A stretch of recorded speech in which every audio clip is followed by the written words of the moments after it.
وہ اس کو روشن پاکستان کہتے ہیں, وہ اس کو ایک نیا پاکستان کہتے ہیں. آپ روشن پاکستان, آپ کو نظر آ رہا ہے کہ لاہور کی سڑکوں پہ مائیں بچوں کو جنم دے رہی ہیں.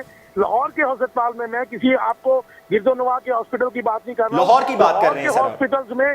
لاہور کے ہاسپٹلز میں 5 لوگ ایک بیڈ کے اوپر ہیں, اور اس کے علاوہ آپ اگر دیکھ لیں تو جو پوزیشن ہے سڑکیں بنانے کو, اگر آپ سمجھتے ہیں کہ یہ آپ کی ڈیولپمنٹ ہے, تو میں کہتا ہوں تف ہے اس حکمران کے اوپر کہ جس نے پاکستان کا کھربوں روپیہ لٹا دیا اور پاکستان کا سرمایہ باہر پہنچا دیا. چلیں سر, میرے ساتھ اس وقت حمزہ مصطفیٰ صاحب موجود ہیں پاکستان مسلم لیگ نواز سے. میں آپ کا یہی سوال ان کے سامنے بھی رکھتا ہوں, لیکن اس سے پہلے حمزہ مصطفیٰ صاحب آپ مجھے یہ بتائیے گا کہ آج پاکستان مسلم لیگ نواز کے اوپر یقیناً ایک کٹھن دن ہے, اور آپ اس کے اوپر افسردہ بھی ہوں گے, لیکن کیا یہ عدالتی فیصلہ بالکل ٹھیک ہوا ہے؟ بالکل اسی طرح ہونا چاہیے کہ جس شخص نے عوام کے ساتھ زیادتی کی, عوام کے ساتھ جھوٹ بولا, اور پھر وہ 4 سال تک 4.5 بلکہ آلموسٹ 5 ایئر تک اس نے وہ تمام تر مراحت استعمال کی عوام کے پیسے کے اوپر, آج آپ کیوں دکھی ہیں؟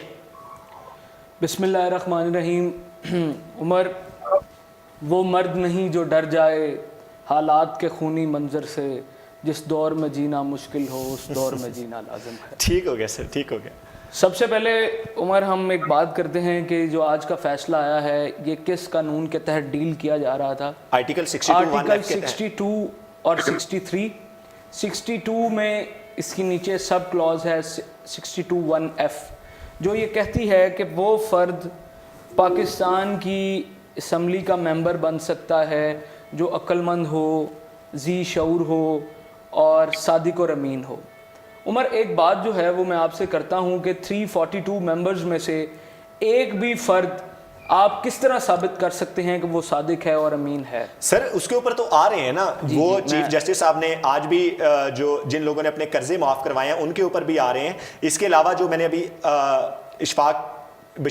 کاشف بشیر صاحب بھی اس سے پہلے یہی بات کر رہے تھے کہ کوئی بھی ہو اکراس دا بورڈ ہونا چاہیے, اور وہ ہو رہے ہیں, بھلے دن تھوڑے رہ گئے ہیں. عمر یہ فیصلہ کون کرے گا کہ اکراس دی بورڈ جانا ہے یا آن دی بورڈ رہنا ہے؟ عدلیہ بیٹھی ہوئی ہے. کیوں جمہوری لوگوں کے فیصلے عوام کرے گی, عام عوام کرے گی. 2018 آنے والا ہے, 2018 ہے, الیکشن 2018 آنے والا ہے.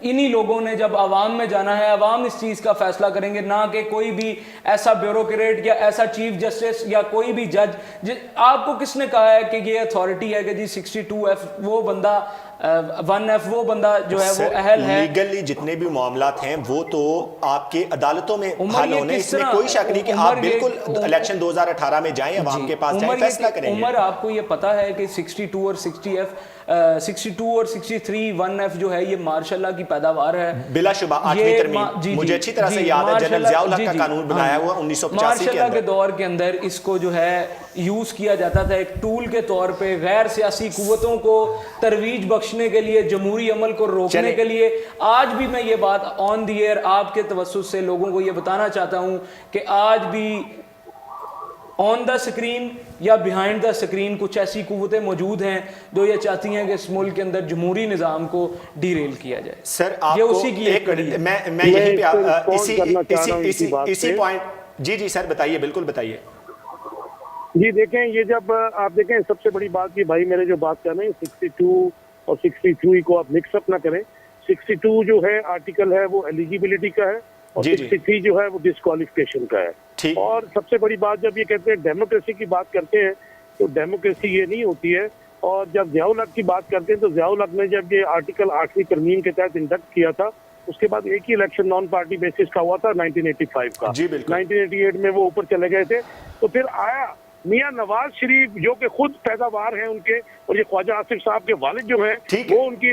جی بالکل سر, میں اسی سوال کے ساتھ جی بالکل سر, میں اسی سوال کے ساتھ میں رخشان میر صاحب کی طرف جاؤں گا کہ سر اگر 85 میں یہ آ چکا تھا 8ویں ترمیم کے تحت, جنرل ضیاء الحق نے اس کو کیا, اس کے بعد تقریباً 4 سے 5 پولیٹیکل گورنمنٹ آ گئی, اور اس کے بعد 2 گورنمنٹ آپ کی 5 ایئر ٹینیور پورا کرنے جا رہی ہیں.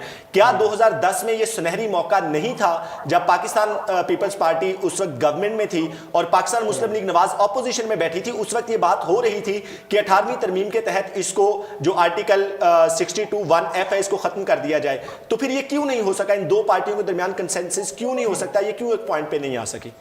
کاشف بشیر خان صاحب لائن پر موجود ہیں، سینئر تجزیہ کار اور ہم سے بہت سینئر ہیں. ان کی گفتگو تو میں نے نہیں سنی، لیکن ان کا یہ سوال انتہائی ویلڈ ہے. 85 میں یہ قانون آیا، ایک ڈریکونین لا تھا، ایک ڈکٹیٹر نے اسے متعارف کروایا، جس طرح سے حمزہ صاحب نے کہا کہ سیاسی عمل کو روکنے کے لیے کوئی اس کی نفی نہیں کرتا. میڈیا میں کوئی یہ نہیں چاہتا کہ پاکستان میں پارلیمنٹ کو نقصان پہنچے، سیاستدان اپنے گھروں میں جائیں، ان کا بوریا بسترا پیک ہو کسی اور ادارے کے ذریعے، میڈیا پر پریشر آئے، سچ کو روکا جائے، کوئی یہ نہیں چاہتا. بات یہ ہے کہ پاکستان میں جو بدقسمتی سے ہمارا پولیٹیکل مٹیریل ہے وہ بھی ایماندار نہیں ہے.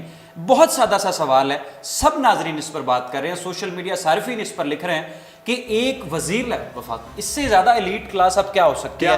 آپ کے ملک کا وزیر خارجہ، وزیر دفاع، آپ کے ملک کا لمبی لمبی لائنیں ہوتی ہیں ان لوگوں کے ساتھ، کوئی کام نہیں رکے گا، جو جی چاہیں وہ کریں گے. پاکستان میں بہت پاور انجوائے کرتے ہیں، ان کو کیا ضرورت ہے کسی ملک کا اقامہ رکھنے کی، وہ بھی لیبر اقامہ رکھنے کی اور کسی ملک سے ماہوار تنخواہ وصول کرنے کی؟ کیا یہ کوئی ویلڈ طریقہ ہے؟ اب اس کی جسٹیفیکیشن کچھ دیتے ہیں سیاستدان سوشل میڈیا پر، میں اس کے اوپر بھی اگلا پوائنٹ آ رہا ہوں کہ جب آمریت کا دور آتا ہے تو سیاستدانوں کے گرد گھیرا تنگ کیا جاتا ہے اور پھر ان کو کہیں اور جانا پڑتا ہے، اس لیے وہ اقامے رکھتے ہیں. تو یہ تو ہر مہینے سیلری لے رہے تھے 2008 سے 13 تک، اور اس کے بعد یہ انہوں نے کبھی اس طرح سے اس کو منع نہیں کیا، کبھی روکا نہیں. تو کیا یہ ایمانداری؟ یہ بہت بڑا فلا ہے، یہ سیاستدانوں کا دوسری سائڈ پر بہت بڑا فلا ہے جس کو دیکھنے کی ضرورت ہے. اچھا، کاشف بشیر صاحب ہمارے ساتھ لائن پر موجود ہیں. کاشف بشیر صاحب لائن ہمارے ساتھ کر چکی ہے. اچھا سر، آپ نے بات کی کہ ڈکٹیٹرشپ کے دوران ہمیشہ جو جتنے بھی آپ کے پولیٹیشین ہیں پاکستان کے اندر، ان پولیٹیشینز کو سائڈ لائن کیا جاتا ہے، دیوار کے ساتھ لگایا جاتا ہے. لیکن سوال تو ایک یہ بھی ہے کہ آخر وہ کون سی ایسی وجہ بنی کہ یہ ڈکٹیٹرشپ آ کر پاکستانی پولیٹیشین کو سائڈ لائن کرتے ہیں؟ کہیں نہ کہیں پہ کوئی سپیس دیا تو جاتا ہے. عمر، میرے یہ خیال میں یا میری جو ذاتی رائے ہے وہ یہ ہے کہ پاکستان کے اندر 47 سے لے کر 2018 تک ایسی قوتیں موجود ہیں جو ہر ڈکٹیٹر کے آنے پر دمالیں ڈالتی ہیں. ان کی گاڑیوں، یہاں پر سر تھوڑی سی تصحیح کر دوں کہ 58 سے 2018 تک آپ کر لیں، کیونکہ 58 سے پہلے حالات پولیٹیکلی قدرے سٹرونگ تھے الحمدللہ. عمر، میرا یہ خیال ہے کہ یا ایون آپ 2007 سے پہلے کر لیں، کیونکہ 2007 کے بعد بھی الحمدللہ ہم دوسری گورنمنٹ کا ٹینیور پورا کرنے جا رہے ہیں اور مبارکباد کے مستحق ہیں. عمر، جس طرح کے حالات میں 2008 سے 2013 اور 2013 سے 2018 تک گورنمنٹ نے اپنے معاملات کو جو ہے وہ ترویج بخشی ہے، آپ سے بہتر یا میرے سے بہتر، کیونکہ ہم ینگ لوگ ہیں اور ینگ لوگ سپارک والے ہوتے ہیں، وہ بہتر جانتے ہیں کہ چیزیں کس طرح ڈیل کی جا رہی ہیں. تو وہ آپ کو بھی پتہ ہے کہ کون کس کے آڑ کے اندر کیا کچھ کرتا رہا اور کون کس کے بھائی کو یا بھتیجے کو سیف سائڈ دیتا رہا. آج جب 2016 کے اندر یا 2015 سے یہ جو اس ملک کے اندر ایک نئی بحث کا آغاز کیا گیا ہے، ہر روز ایک نیا جو ہے وہ ڈرامہ شروع کر دیا جاتا ہے. سر، بھائی اور بھتیجے کی سیف سائڈ میرے خیال سے شریف فیملی کے اندر اس سے بڑی مثال کوئی اور نہیں. عمر، میں جس سیف سائڈ کی بات کر رہا ہوں، اگر میں آن ایئر اس طرح جاؤں گا تو پھر میرا خیال ہے کہ یہ میرے لیے بھی نامناسب ہوگا اور آپ کے لیے بھی نامناسب ہوگا. میں جو بات کر رہا ہوں وہ یہ ہے کہ اس ملک کے اندر ایسی قوتیں موجود ہیں جو ہمیشہ سے ڈکٹیٹر کی آمد پر نعرے بھی لگاتی ہیں اور مٹھائیاں بھی تقسیم کرتی ہیں، اور پھر اس ڈکٹیٹر کے جانے کے بعد وہی قوتیں اس ڈکٹیٹر کے خلاف باتیں بھی کرتی ہیں. اور اس ملک کے اندر میں ایک جو بات جو آج میں آپ کے پلیٹ فارم سے میں وہی بات کرنے جا رہا ہوں کہ اس ملک کے اوپر ایک خاص قسم کی ایک خاندانی جو ہے وہ نظام مسلط کیا گیا ہے. ہم اس بات کو باور کرتے ہیں، یہ بات میں آن دی ایئر اس بات کو جو ہے وہ آپ کو یہ بتانا بھی چاہتا ہوں کہ میاں صاحب کے بھی ارد گرد شاید کوئی ایک آدھے لوگ اس طرح کے موجود ہوں، مگر جس ویژن کا نام میاں نواز شریف ہے یا جس ویژن کی تکمیل کرتے ہوئے آج خواجہ آصف کو نااہل کیا گیا ہے، آپ جو بار بار کہہ رہے ہیں کہ خواجہ صاحب جو ہیں وہاں سے تنخواہ لیتے رہے ہیں یا خواجہ صاحب کے جو معاملات تھے، عمر، خواجہ صاحب کے یہ تمام معاملات جو تھے وہ ڈکلیئر تھے. انہوں نے بتایا ہوا ہے کہ میرے پاس اقامہ ہے. سر، میں اسی کے اوپر آ رہا ہوں. یہ بات بھی شاید آپ لوگوں کے گلے پڑ جائے، کیونکہ اگر آپ لوگ سپریم کورٹ میں جاتے ہیں، قانونی ماہرین کا یہ کہنا ہے، میں بھی سن رہا تھا کہ اگر 2013 سے آپ کو نااہل قرار دیتے ہیں تو آپ کو تمام تر مراعات بھی واپس کرنی پڑیں گی اور اس کے بعد کیے گئے تمام تر فیصلے بھی ان کے اوپر بھی شکوک و شبہات کی تلوار منڈلا رہی ہے. عمر، کس قسم کی شکوک و شبہات کی تلوار کی آپ بات کرتے ہیں کہ ایک ملک کا وزیر خارجہ جو امریکہ کے لیول پہ جا کے امریکہ سے بات کرتا ہے. آج آپ خواجہ آصف کو اس چیز کی سزا شامل ہے. کیا اگر وزیر خارجہ نے نہیں کرنی تو پھر کیا کون کرے گا جا کر؟ عمر آج سے پہلے کیا ان کی ڈیوٹیز میں شامل نہیں ہے؟ آج سے پہلے ڈو مور کی آواز آتی تھی. خواجہ آصف نے آپ کی اسمبلی کے فلور پہ کھڑے ہو کے کہا تھا نو مور. آج سے پہلے آپ کے ملک کے اندر جو ہے وہ 14 گھنٹے کی لوڈ شیڈنگ کی جاتی تھی. خواجہ آصف بطور وزیر پانی و بجلی اس لوڈ شیڈنگ کو کم کرتا ہے. پاکستان کے اندر نئے گریڈ سٹیشن بنتے ہیں. سر لوڈ شیڈنگ کے اوپر بھی میں آ جاتا ہوں. خواجہ آصف صاحب اسمبلی کے فلور پر کھڑے ہو کر جب ڈو مور کے جواب میں نو مور کہیں گے تو میں ان کے ساتھ کھڑا ہوں گا بینگ اے پاکستانی, اس میں کوئی شک نہیں ہے. لیکن جب انٹرنلی معاملات کو دیکھے گا میں اس کے اوپر سوال کر رہا ہوں. جب باہر جہاں بھی کھڑے ہوں گے, نواز شریف صاحب ہوں گے being a prime minister, Shahid Khaqan Abbasi صاحب کھڑے ہوں, یا پاکستان کا کوئی بھی ایون ایک اسٹوڈنٹ کیوں نہیں جا کے انٹرنیشنل فلور پر کھڑا ہوتا, میں اس کے ساتھ ہوں. لیکن جب انٹرنلی بات آئے گی میں اس کے اوپر بات کر رہا ہوں. عمر میں جو آپ سے بات کر رہا ہوں وہ یہ ہے کہ اس کیس کا جو ٹرائل ہے نا وہ پرنسپلی ہی غلط ہے. ہاؤ اٹ از پاسبل کہ ایک کیس آپ نے ہائی کورٹ میں درج کیا ہے اور ہائی کورٹ جو ہے وہ ایک فرد کو نااہل کر دیتا ہے فوراً. اس طرح نہیں ہے. قانون یہ کہتا ہے کہ اس فوراً تو نہیں, اچھا خاصا عرصہ. نہیں سر, کس طرح؟ میں آپ سے یہی تو بات کر رہا ہوں کہ اس کیس کے اندر فلاز موجود ہیں کہ ایک فرد نے ایک چیز ڈکلیئر کی ہوئی ہے اور آپ اس کو ڈکلیئر کیے ہوئے پہ نااہل کر رہے ہیں. میاں صاحب یہ کہتے ہیں کہ میں مراد نہیں لے رہا, آپ میاں صاحب کو بھی نااہل کرتے ہیں. میں ان دونوں کیسز کی کڑیوں کو جب میں لاتا ہوں تو میں اپنی سوچ اور سمجھ کے مطابق یہ بات کہنے میں حق بجانب ہوں کہ عمر یہاں پہ کہیں نہ کہیں کسی نہ کسی طریقے سے پیچھے سے کوئی آواز ہے. اچھا ٹھیک, آپ کے اسی پوائنٹ کے ساتھ میں رخشان میر صاحب کی طرف جاؤں گا. سر ایک چیز تو ویسے یہاں پر میرے خیال سے جو یہ بات کر رہے ہیں قدرے ٹھیک بھی کر رہے ہیں کہ جب آج ہائی کورٹ نے فیصلہ دے دیا کہ جو ہے وہ تمام تر اثاثے ان کے ڈکلیئر تھے, اقامہ بھی ڈکلیئر تھا, کیا اس وقت الیکشن کمیشن کو یہ چیز نظر نہیں آ رہی تھی؟ کیا الیکشن کمیشن کو وہاں پر دیکھنا چاہیے تھا اور نوٹس لینا چاہیے تھا یا نہیں؟ اور واضح اس کے اندر جو لکھا گیا تھا ان کی کاغذات نامزدگی کے اندر کلاز نمبر 8 کے اندر انہوں نے لکھا تھا کہ میں کاروبار کر رہا ہوں یو اے ای کے اندر, جبکہ آج وہاں پر جاب نکلی ہے. جو بات میرے بھائی نے, سیاسی ورکر ہیں, قابل احترام ہیں, اگر ہم سیاسی ورکروں کی عزت نہیں کریں گے تو پھر کس کی کریں گے؟ ہم میڈیا پرسنز یا صحافی یا کوئی بھی بادشاہ اور پاکستانی تو یہی چاہتا ہے کہ پاکستان میں جمہوری نظام آئے, کیونکہ جمہوریت سے بہتر کوئی نظام نہیں. ہم خود قربانیاں دی ہیں بہت قربانیاں دی ہیں جمہوریت کے لیے, اور ہم اپنے پولیٹیشینز کی قدر کرتے ہیں, عزت کرتے ہیں. ہم وہ پاکستانی نہیں جو کہتے ہیں کہ سب چور ہیں, ایک سویپنگ سٹیٹمنٹ, بالکل اس طرح سے ہم نہیں کہتے. اور رہی ان کی دوسری بات, یہ قانون یہ مطلب کہ ایک ڈریکونین لا ہے, یہ کالا قانون ہے جس کے ذریعے سیاستدانوں کو ملائن کیا جاتا ہے, وہ بھی بات کسی حد تک درست ہے. 2013 سے لے کر 2018 تک اگر آپ مجھ سے پوچھیں being an active citizen of Pakistan, تو بہت سے ایسے فیصلے اور جب آپ سیکوینس دیکھتے ہیں تو واقعی بہت سے شکوک و شبہات جنم لیتے ہیں. پرائم منسٹر صاحب کی ڈسکوالیفیکیشن, اس کے بعد احتساب عدالت میں ان کے چکر, اس کے بعد دوسرے وزراء کے اوپر کیسز, یہ عثمان ڈار صاحب نے جس طرح سے کیا, اس کا کریڈٹ قدر عمران خان صاحب بھی لیتے ہیں, ان بنتا ہے نا ان کا کریڈٹ. اچھا, اس کے علاوہ اب بات کی جا رہی ہے کہ اگلا نمبر احسن اقبال صاحب کا ہے, صادر رفیق صاحب کا ہے, یعنی بہت سارے لوگوں کے آگے نام آ رہے ہیں. ٹھیک ہے, اس کے علاوہ میڈیا کی ان اناؤنسڈ سینسرشپ, ٹھیک ہے, بالکل. چینلز بھی 2013 سے 2018 تک ہم نے خود وٹنس کی ہیں, چینلز بند ہوئے ہیں, اخبارات میں کالمز نہیں شائع ہو سکے, آرٹیکلز نہیں شائع ہو سکے. ان اناؤنسڈ سینسرشپ, اور 2013 سے لے کر 2018 تک جو ایک سیکوینس چلتا آ رہا ہے اس میں کوئی شک نہیں ہے کہ ایک عام سٹیزن جو پاکستان کا ہے وہ کہتا ہے کہ اس ملک میں ڈیموکریسی کو بہت سے خطرات بظاہر لاحق دکھائی دے رہے ہیں اور اس طرح سے نہیں ہونا چاہیے. بات یہ ہے ایکچولی آج کیونکہ ہماری اسپیشل ٹرانسمیشن اسی کیس کے حوالے سے میں آپ کو دوبارہ واپس تھوڑا سا لانا چاہ رہا ہوں.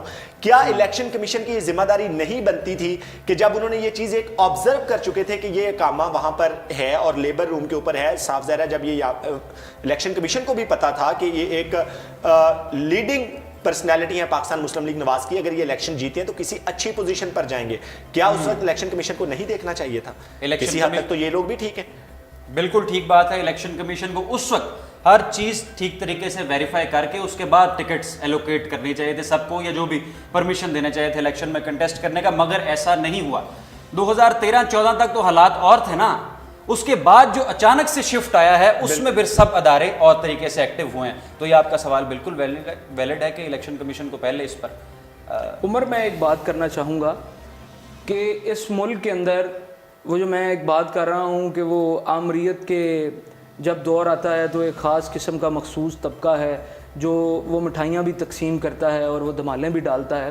آپ تھوڑا سا اگر سیزننگ پولیٹیشین آپ کھل کے نام لیں. ہاں میں نام لینا مناسب نہیں ہے کیونکہ ہمارے بڑے ہیں, ہم ان کا احترام بھی کرتے ہیں, مگر میں دبے دبے الفاظ میں آپ کو بھی ایک بات بتانا چاہتا ہوں اور جو لوگ دیکھ رہے ہیں ان کو بھی جو ہے وہ ہم بتانا چاہتے ہیں کہ ذرا آپ تھوڑی سی نظر دوڑائیں. اور یہ جس شخص نے خواجہ آصف صاحب کے خلاف کیس فائل کیا ہوا تھا, اگر آپ ان کو تھوڑا سا دیکھیں تو آپ کو بہتر معلوم ہو جائے گا کہ یہ کس کھیت کی مولی ہیں اور کہاں سے جو ہے ان کو پروان ملی ہے. میں یہ بات کرنا چاہ رہا ہوں کہ میاں نواز شریف صاحب کے ارد گرد جو ان سے محبت کرنے والے, ان کے چاہنے والے, اور خاص طور پہ وہ لوگ جنہوں نے فوجی ڈکٹیٹر کی ڈکٹیٹرشپ کا مقابلہ کیا, ڈٹ کے کیا, اور اب جب وہ یہ بات کر رہے ہیں کہ میاں صاحب کے ساتھ جو ہے وہ ایک زیادتی کی جا رہی ہے اور خاص طور پہ ایک فرد کو ٹارگٹ کیا جا رہا ہے, اور یہ اسی کیس کی کڑیاں ہیں کہ طلال چودھری کو بھی بلایا جاتا ہے, آج خواجہ آصف صاحب کو بھی نااہل کر دیا گیا ہے, اب سنا ہے کہ احسن اقبال صاحب کی طرف بھی جا رہے ہیں. یہ تمام تر وہ لوگ ہیں جو اس ملک کا قیمتی اثاثہ ہیں. ان لوگوں نے اس ملک کو سرو کیا ہے مختلف ادوار. طلال چودھری صاحب جتنے اگریسو ہوا کرتے تھے اور جتنے اگریسو وہ ہوئے ہیں وہ چیزیں بھی ہمارے سامنے ہیں. یہ ایک حقیقت ہے.